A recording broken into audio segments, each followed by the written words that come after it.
오늘은 미국과 한국 네일샵의 차이점에 대해서 한번 말씀을 드려보려고 해요.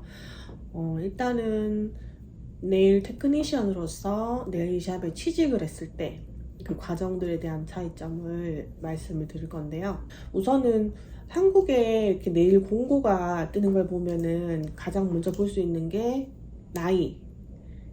보통 만 30세 미만 이런 경우가 많은 것 같더라고요. 나이, 그리고 성별, 흡연 유무, 그리고 용모, 외모 단정 이런 거, 그런 것들을 공고에서 많이 볼 수가 있는데, 우선 나이부터 말씀을 드리면은 아까 말씀드렸듯이 한국은 보통 30대 밑으로 직원을 채용을 하는 경우가 많은 것 같아요. 근데 여기는 나이 제한이 없어요. 나이 제한이 없고, 그리고 한국은 보통 월급에다가 이제 인센티브 이렇게 나뉘잖아요. 근데 여기는 거의 다 커미션이거든요. 뭐 60대 40, 이제 네일 테크가 60을 가지고 가고 가게가 40을 갖고 가는 이런 경우가 많기 때문에 개인 사업자예요. 가게에 소속돼서 일을 하지만은 개인 사업자이기 때문에 은퇴 나이도 뭐 사실 없고요. 내가 원하면은, 내가 나이가 많지만은 충분히 할 수 있다 하면은 계속 할 수 있는 일이에요. 그래서 연령 제한은 없고, 살롱에서 채용을 할 때도 연령에 대한 거는 전혀 고려를 하지 않아요. 제가 같이 일했던 사람들 중에는 60대들도 좀 있었어요. 좀 있었었고, 뭐 돋보기 끼고 이렇게 하시는 경우도 많거든요. 그래서 연령에 대해서는 사실 전혀 문제될 게 없어요, 여기서는. 그리고 성별 같은 경우에는 한국도 남자분들도 많이 하긴 하지만은 보통 남자분들은 본인이 이제 창업을 하시는 경우가 많은 것 같아요, 바로. 근데 여기는 가게에서 일할 때 보면은 남자 비율이 한 20% 정도 이렇게 같이 일을 했던 것 같아요. 남자 비중이 꽤 있어요. 꽤 있고, 흡연 유무에 대해서는 전혀 문제될 게 없죠. 뭐 담배를 피든 말든 아무 상관 안 해요. 아무도 상관 안 하고, 담배 피고 가서 냄새 난다고 뭐라 하는 사람도 아무도 없고, 절대 그걸로 따지지도 않고 터치하지도 않아요. 그리고 용모 같은 경우에는 뭐 당연히 뭐 인종도 상관이 없고, 그리고 이 사람이 뚱뚱하든 뭐 아무도 개의치 않아요. 키가 작든 뚱뚱하든, 뭐 옷을 촌스럽게 입든, 화장을 안 하든, 머리가 이상하든, 안 씻고 오든, 그런 거에 대해서 아무도 뭐라 하는 사람이 없어요. 그래서 그런 거에 대한 부담이 확실히 적죠. 여기서는 사실 굉장히 다양하고, 더 많은 다양하고 종류가 많은 사람들이 살고 있는 나라여서 그런지 그런 거에 대해서는 어느 누구도 터치하지 않습니다. 손님들도 마찬가지예요. 손님들도 뭐 왜 화장을 안 하니 이런 거 저는 한 번도 안 들어봤거든요. 그래서 저는 화장하는 걸 별로 안 좋아하는데 평소에도 하지도 않고요. 거의 아예 안 한다고 보시면 돼요. 1년에도 한 번도 안 해요. 화장을 안 하는데, 한국에 있을 때는 간혹 손님들이 왜 원장님은 화장을 안 하세요? 뭐 이런 질문들을 좀 받았었거든요. 근데 여기서는 뭐 피부 좋다, 너 화장품 못 쓰니, 이런 말은 해도 왜 화장을 안 하니 이런 얘기는 전혀 들어본 적이 없어요. 그래서 좀 그런 부분에서는 훨씬 편한 것 같아요. 그리고 이거는 미국이라서 제가 말씀을 드릴 수 있는 건데, 영어는 막 유창하게 안 하셔도 아무 문제가 되지 않습니다. 보통 미국에서 일하려면 영어를 좀 해야 되지 않나 이렇게 걱정하시는 분들도 많을 건데, 물론 영어를 하면 좋긴 좋아요. 영어를 내가 잘함으로써 나한테로 오는 손님들이 더 많은 것도 사실이긴 한데, 꼭 영어를 잘하는 네일텍을 선호하는 손님은 사실 많이 없어요. 한 10%도 되려나?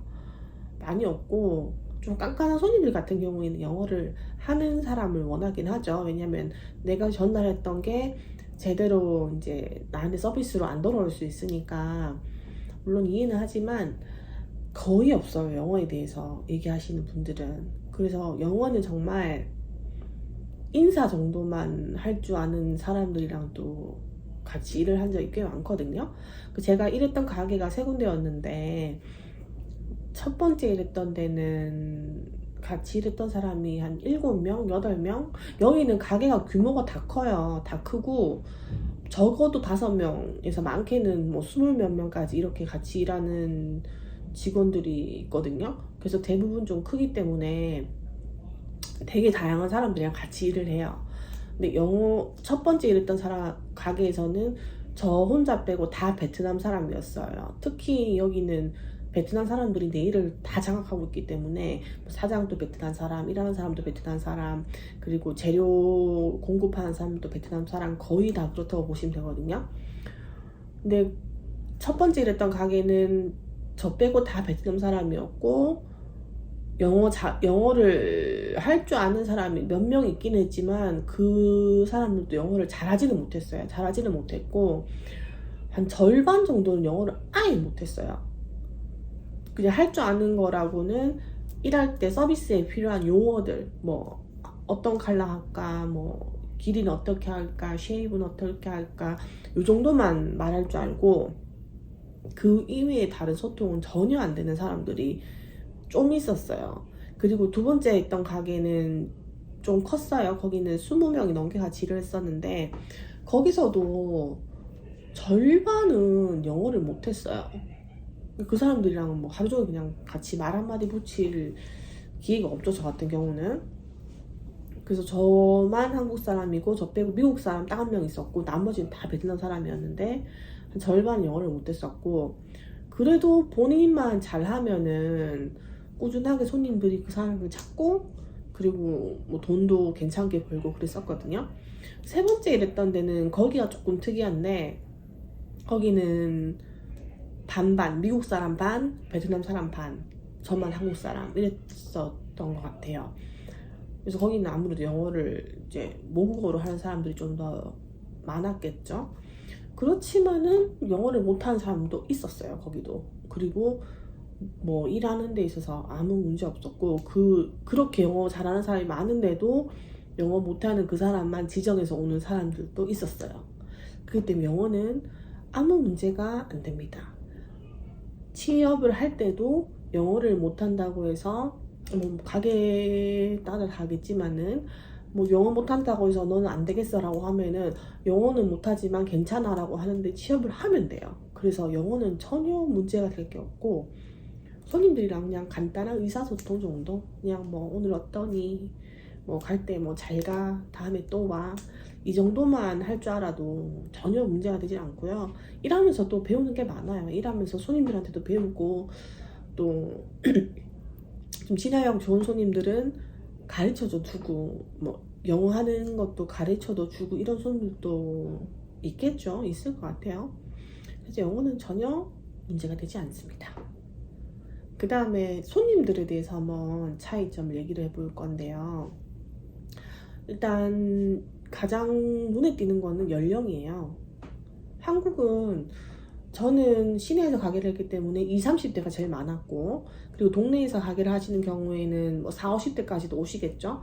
그래서 보통 20대에서 50대 정도까지가 네일을 받으시는 연령이라고 보면은 여기는 10대 뭐 저한테 오시는 손님들 중에서도 제일 어린 나이가 13살이에요. 중학교 1학년. 중학교 1학년이 제일 어린데 연장하는 아크릴 네일 받고 가거든요. 그 나이 때도 많이 오고, 그리고 뭐 70, 80대 되는 노인들도 많이 오세요. 지팡이 짚고 휠체어 타고 이렇게 오시는 경우도 있고, 여기는 모바일 살롱이 라이센스만 있으면 합법적으로 할 수 있거든요. 그래서 거동이 불편한 분들은 집으로 부르시는 분들도 있고 그래요. 그러니까 이게 꼭 뭐 패션을 위해서 한다기보다는 당연히 해야 되는 거, 손톱은 그냥 이제 맨손톱이 보이면 안 돼, 이렇게 생각하시는 분들이 꽤 있거든요. 그래서 그런 분들 같은 경우에는 어떻게든 네일을 받으러 오시죠. 그래서 연령대가 굉장히 다양하다. 뭐 3대에 걸쳐서 같이 오는 경우도 있고, 뭐 손녀, 엄마, 할머니 같이 와서 한꺼번에 이제 같이 뭐 네일 받고 가는 경우도 있고, 굉장히 다양한 연령층의 손님들이 오십니다.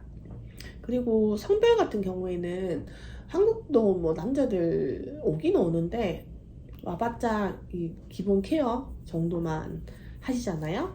여기는 남자들도 와서 자기 개성을 이제 드러내고 싶은 그런 스타일의 네일을 많이 하고 가세요. 뭐 디자인을 한다든지 아기자기하게 한다든지, 또 간혹 어떤 분들은 강도 때문에 이제 아크릴릭 오버레이 같은 거 해서 조금 더 강도를 높인다든지 그런 걸 받으시는 분들도 있고, 아니면 정기적으로 페디큐어를 받으시는 분들도 있고, 남자분들도 꽤 많이 오세요. 여기는 여자친구랑 같이 오거나 혼자 오거나 뭐 딸내미랑 같이 오거나 굉장히 남자분들도 많이 오셔서 서비스를 받으세요.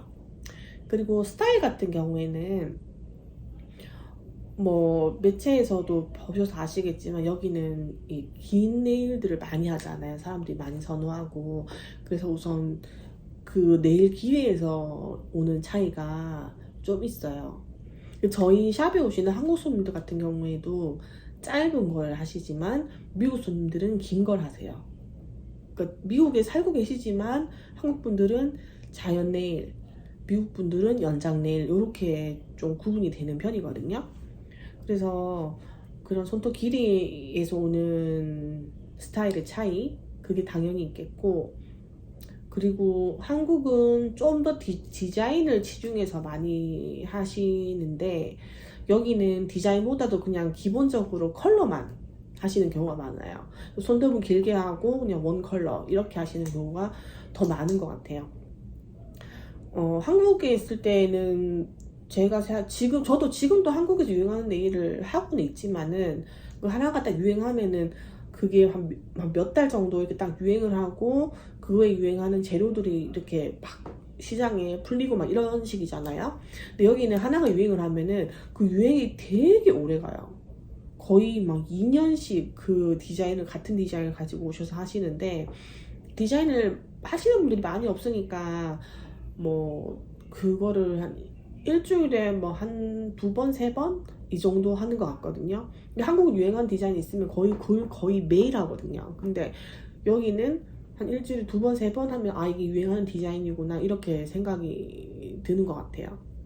작년 같은 경우에는 그 헤일리 비버 네일 슈거 글레이즈 네일이라고 해서 그 하얀색 크롬 파우더 핑크색 위에 하는 그게 유행이었고, 그 전에는 나비 네일이랑 플레임 네일, 그 불꽃 네일, 그게 유행이었어요. 그게 되게 한 2년 이상, 2년 넘게 사람들이 꾸준하게 찾는 디자인 중에 하나였던 것 같아요. 저희 가게 오시는 손님들은 아무래도 제가 디자인하는 거 좋아하고 또 샘플 이달에 아트 이런 것도 많이 만들어 두고 하다 보니까 처음에는 그냥 와서 원 컬러만 했다가 이게 자꾸 눈에 들어오니까 아, 나 이거 한번 해볼까? 그러면은 심플한 것만 먼저 한번 해보자 이래가지고 했다가 주변에서 이쁘다 그러고 자기도 마음에 들고 하니까 다음번에는 조금 더 화려하게 이렇게 점진적으로 좀 변화를 하시거든요. 그런 거 보면 조금 뿌듯한 것 같기도 하고 그렇네요. 그래서 그런 부분이 차이가 있고, 그 다음에 이제 손님들의 그 리액션이 또 좀 달라요. 이것도 좀 신기한데, 한국은 네일을 받아서 마음에 들었으면 너무 예뻐요, 너무 마음에 들어요, 예, 그러고 사진 찍어서 인스타 올리고 이제 그렇게 끝이거든요. 근데 여기는 좀 리액션이 좀 이렇게 강한 큰 사람들이 있어요. 그런 분들은 네일을 하고 나서 뭐 나 지금 뭐 눈물 날 것 같아, 뭐 나 지금 눈물이 조금 났어 이렇게 얘기하시는 분들도 있고, 그리고 막 소리 지르면서 막 이러면서 너무너무 예뻐 막 이러면서 막 조금 좀 오반데 싶을 정도로 그렇게 과하게 반응하시는 분도 좀 계시고, 그리고 나 누구한테 다 얘기할 거야 뭐 이런 분들도 좀 있으시거든요. 그리고 다음번에 재방문하셨을 때 이제 예쁘게 하고 이제 한 달 있었을 거잖아요. 딱 오자마자 야, 나 이번에 네일 한 거 엄청 칭찬 많이 받았잖아. 이렇게 얘기를 많이 하시거든요. 여기는 지나가다가 모르는 사람한테도 저도 막 발톱의 색깔 같은 거 보고 쇼핑몰에 쇼핑하는데 I like your color 막 이런 식으로 얘기를 해요. 그냥 내 발톱을 보고도 지나가다가 그냥 얘기를 할 정도니까 어디 뭐 계산하러 갔을 때 내 손톱이 예쁘거나 하면은 막 너 손톱 너무 예쁘다 뭐 이런 식으로 되게 얘기를 많이 하거든요. 그래서 그런 것 때문에 사람들이 이제 그런 이제 컴플마이스 많이 받고 와가지고는 나 엄청 칭찬 받았잖아 막 이렇게 얘기를 되게 많이 한단 말이에요. 그거에 또 중독이 되는 것 같아요. 그거를 이제 받고 나니까 또 다음엔 더 예쁜 거 하고 싶어서 자기가 막 밤새도록 인스타 뒤져가지고 찾아오고 이런 경우가 되게 많아요. 처음에는 정말 단순하게 원컬러 하셨다가 점진적으로 이렇게 취향이 바뀌시는 거죠. 그래서 그런 거 보면 기분 좋죠. 되게 기분 좋고 좀 뿌듯하고 좀 그런 것 같아요. 어떤 손님들은 그 쇼핑하러 갔다가 그냥 자기도 손님이었고 그 사람도 손님이었는데 그 사람 네일을 보고 너 네일 너무 예쁘다 어디서 했니? 이래서 이제 제 인스타를 알려줘가지고 인스타 팔로우하고 예약해서 왔다 이런 분들이 꽤 있거든요. 그냥 생판 모르는 사람인데 쇼핑 같이 하다가 같이도 아니죠. 쇼핑몰에서 보고 거기 어디서 한 거야? 이렇게 이제 물어가지고 오는 거죠. 거리가 좀 있는데도 오시는 분들도 계시고 그런 부분이 좀 차이가 있는 것 같아요. 오늘은 한국과 미국의 네일샵의 차이점, 손님들의 차이점에 대해서 이제 얘기를 해봤고요. 다음번에 혹시라도 궁금한 점이 있으시면은 댓글 달아주시면은 제가 또 미국에서의 네일 살롱, 네일 시장, 뭐 방향 이런 것들 어떻게 다른지 또 말씀을 드려보도록 할게요. 오늘은 끝!